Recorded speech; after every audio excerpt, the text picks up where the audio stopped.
The Solid Waste Director Walter Narine is under intense scrutiny by the Guyana Labor Union and the Georgetown Mayor and City Council after he fired a few workers in his department.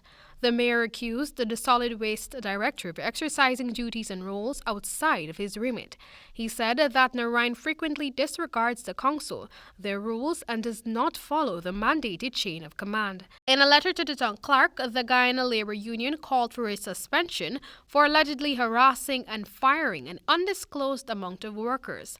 The mayor said that some parts of the letter sent was very distasteful. Mr. Narine sent home some employee, which he don't have the right to.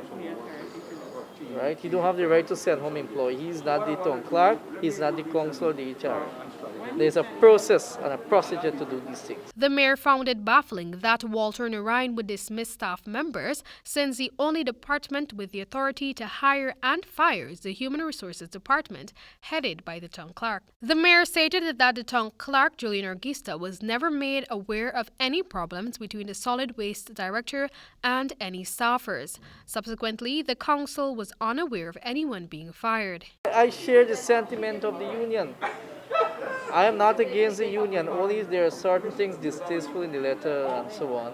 But the union representing the workers, while Mr. Narine should know protocols and officers who to go through to get these matters addressed. The way forward as it relates to the reinstatement of the sacked employees and disciplinary actions to be instituted against the Solid Waste Director is expected to be discussed later this week, according to the mayor. Back in 2019, the director was questioned about the significant decrease in the number of sanitation workers and street orderlies that the Human Resource Department had no knowledge of. That there, we will have to discuss at the level of the,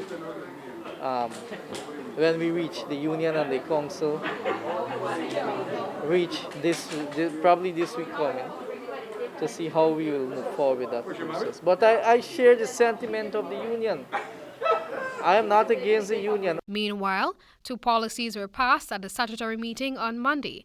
The council adopted a policy on donations where there will be increased accountability and transparency for monies received at the council level.